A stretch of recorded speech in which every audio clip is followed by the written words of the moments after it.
Olá, pessoal. Venha com a gente para mais um Fato Econômico.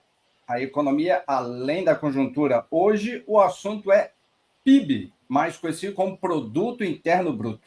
Já falamos do PIB essa semana, quando a gente apresentou o relatório Focus, a expectativa de crescimento do Produto Interno Bruto para 2024 e a expectativa para 2025.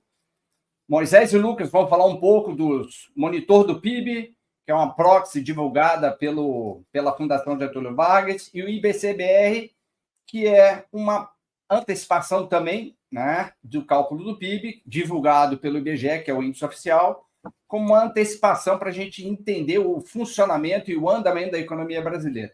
Antes disso, eu quero apresentar para vocês um vídeo educativo, acho eu, sobre o que vem a ser o PIB, que é montado pelo IBGE. Acompanhe comigo aqui, é um vídeo curtinho, rápido e bem elucidativo.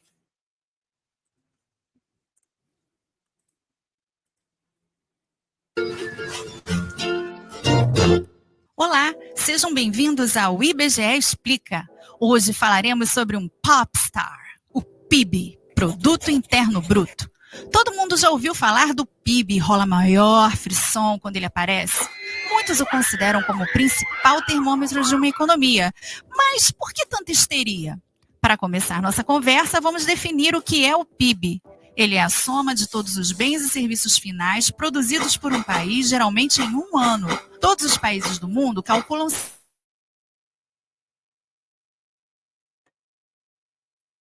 foi de 5,9 trilhões em valores correntes. Para você entender melhor, vamos imaginar um país chamado Pãolândia. Então, a gente tem essa rápida apresentação, bem elucidativa do que é o PIB, divulgado e calculado pelo IBGE. Agora eu queria um pouco dessa fala de vocês dois, Moisés e Lucas, sobre o monitor do PIB, né? Que já, infelizmente, são dados ainda de agosto de 2024, mas o mais atualizado que saiu no dia de hoje, o IBC-BR, calculado e divulgado pelo Banco Central. Vamos lá, Moisés. Olha, eu gosto muito de falar do PIB, né? Porque o PIB é o principal termômetro, mostra exatamente como é que está a economia de um país, né? E não é só o Brasil que mede, todos os países têm o seu PIB, justamente para a gente saber como é que está a economia do país, para a gente fazer comparações. Todas as economias do mundo querem ter um crescimento como os Estados Unidos, como a Europa, como os países europeus, naturalmente, mas isso tudo vai depender de como é que o país está produzindo, como é que está utilizando, né, a sua capacidade produtiva para aumentar a renda, né, do país como um todo. E é muito bom a gente falar disso, porque o PIB não é só um índice, ele é uma união, digamos assim, de vários índices, de várias atividades, que a gente, para analisar, né, precisa de um bom tempo. E por isso que, como até no início do vídeo ali falou que causa um certo frisson, a gente ouve muito falar no PIB, né? Sempre está ouvindo, o PIB isso, o PIB aquilo, então é bom a gente entender um pouquinho mais. Lembrar que o PIB ele é composto, né, por várias variáveis, entre elas o que se produz e o que se consome. Basicamente é isso, né? O que o Brasil, por exemplo, produz, o que o governo gasta, o que as famílias consomem, qual é o nível de investimento, o saldo da balança comercial. Então, tem várias variáveis que são bem interessantes a gente comentar muito sobre o PIB em várias ocasiões e cabem muitas análises também econômicas. Mas o interessante é que existe um monitoramento sobre como é que está o PIB, lembrando que o PIB oficial no Brasil é considerado, né, para as políticas, enfim, é o do IBGE, que é o Instituto Brasileiro de Geografia e Estatística. E ele é feito uma divulgação trimestral, a cada 3 meses é feita uma divulgação. E agora a gente vai ter no dia 3 de dezembro a próxima divulgação, que se refere ao 3º trimestre, então, do ano de 2024. Por isso que, geralmente, a gente fica sabendo como é que foi a economia do país no ano anterior, por exemplo, nós vamos saber como é que foi o PIB de 2024, por volta de fevereiro, lá de 2025, por causa, justamente, né, de se compilar todas essas informações e trazer aí o dado do IBGE. E hoje, então, foi divulgado o IBC-BR, que é o Índice de Atividade Econômica do Banco Central. Ele é considerado um sinalizador, alguns chamam de prévia do PIB, e ele registrou um avanço de 0,8%. Tinha uma expectativa de ele subir 0,5% e ele foi a 0,8%. Então, foi acima das expectativas que veio, então, o IBC-BR nesse dado que foi divulgado hoje. Lembrando que, na comparação com o mesmo mês do ano anterior, teve uma alta expressiva de 5,1%, e no acumulado em 12 meses, passou um ganho de 3%.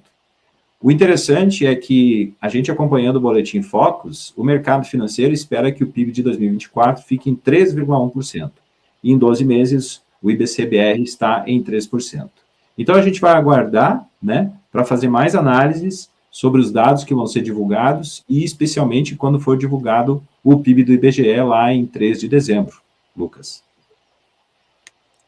Muito bem, na verdade eu acho que de forma bem resumida e objetiva, vocês já contextualizaram muito bem o que é o PIB, o que é o IBCBR e tudo mais, né? Então, eu acredito que, olhando um pouquinho mais voltado para a análise, a gente pode dizer aí que assim que sair os dados do PIB, também no final do ano a gente vai poder fazer um comparativo entre o que está saindo do IBCBR e entre o monitor do PIB também, né, que é esse termômetro mensal do Produto Interno Bruto, né, e confirmar exatamente o que está saindo das expectativas do mercado, né. Então, algo bem importante é ver, de fato, de onde está vindo esse crescimento extra, né, que os dados vêm superando as expectativas lá desde o início do ano, de forma de dizer, né, enfim, mas desde lá do segundo trimestre em diante já vem batendo valores maiores do que o esperado, né. Então, vamos ver se esses dados realmente estão vindo de um estímulo maior ao consumo ou se eles estão vindo de um aumento, uma ampliação aí de saldo de balança comercial, investimentos, né, que aí sim significa de fato que o nosso país está crescendo, está exportando mais, está investindo mais tanto no mercado financeiro como um todo, quanto no desenvolvimento das empresas, né, que a gente chama aí da formação bruta de capital fixo, que é um dos indicadores que compõe aí os cálculos, né, tanto do monitor do PIB quanto o próprio PIB, né. Então, tem que ser feita essa avaliação aí um pouquinho mais detalhada, né, e vamos acompanhando como é que vai se suceder esses dados aí. Deixa eu só fazer um complemento à fala de vocês dois. O último dado que a gente tem disponível ali no site do portal Híbrido da FGV com relação ao monitor do PIB são dados de agosto ainda, né, que mostrava uma retração de 0,2 na atividade econômica. E dizia o seguinte, são os componentes mais expressivos, né? O consumo cresceu 4,6% no trimestre móvel, que terminou em agosto. A segunda informação, que a formação bruta de capital fixo cresceu 7,5% no trimestre móvel, também terminado em agosto. A exportação cresceu 1% ali no trimestre terminado em agosto. E a importação cresceu 18,7% ali em fim de agosto, né? E diz ainda que o PIB, em valores, né, em termos monetários, estima-se que o PIB de 2024, no acumulado até julho, em valores correntes, tenha sido de aproximadamente 7,570 trilhões de reais, né? E a taxa de investimento, essa que tu acabou de falar agora, Lucas, a taxa de investimento em agosto de 2024 foi de 18,1%, né? Na série a valores correntes, acima das taxas médias de investimento entre 2000 e 2015, né? Então, a gente tem um somatório de notícias boas, né? Mas também temos as notícias ruins, que são os IPCs e os IGPs, né? Mostrando esse crescimento de preços lá no produtor e chegando lá no consumidor, né? Mais alguma coisa, Moisés, Lucas? É só um adendo aí, aliás, um extra, sem contar que, como você acabou de expor aí sobre esses dados também, importações cresceram bem mais do que exportações, né? Então, aí o nosso saldo da balança comercial já não está compensando. Então, algo a se atentar também, né? Pode ser um indicativo de aquecimento da economia, né? Se você não consegue produzir a matéria-prima, você importa a matéria-prima para transformar em produto final aqui internamente, né? Internamente, sim.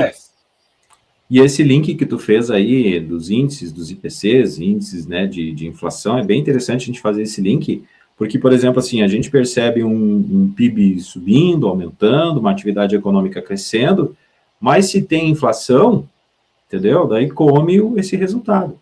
Aí se você, por exemplo, pega lá o crescimento do PIB né? E daí tu faz um crescimento real, tem o nominal e tem o real, porque é descontada a inflação. Daí a gente vai ver o quê? Bom, a inflação foi lá e todo aquele esforço que o país fez para crescer, a inflação foi lá e comeu, né?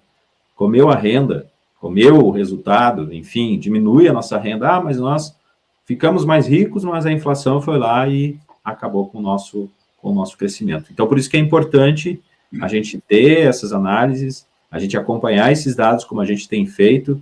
Inclusive, hoje saiu mais um IPC, né? Foi o IPC-FIP, que acelerou para 0,52% na segunda quadricemana de outubro. Então, já é mais um índice que a gente percebe aí que está subindo da inflação, que junto, né, com o monitoramento aí do que acontece na atividade econômica brasileira, a gente vai ficar sempre de olho aqui no nosso programa para fazer esse link, fazer essas análises, além da conjuntura, para o pessoal entender bem como é que toda essa dinâmica funciona e os resultados aí no nosso bolso. Isso aí, exatamente, fazermos análises de dados reais, né, e não apenas os números, porque a gente olha lá, os números às vezes crescem, mas, de fato, eles cresceram ou só mudaram as casas decimais? Isso aí. Hoje a gente falou um pouco sobre PIB, a tal da variável que significa geração de riqueza, né? Para os interessados, tem aquele material divulgado ali de forma gratuita no IBGE, que pode ser usado, inclusive, em sala de aula. Né? Ficamos por aqui. Fato econômico, a economia além da conjuntura, fica por aqui. Voltamos em breve com mais informações econômicas. E dúvidas, só entrar lá nas nossas redes sociais e bater um papo com a gente. Estamos aí. Grande abraço, boa semana.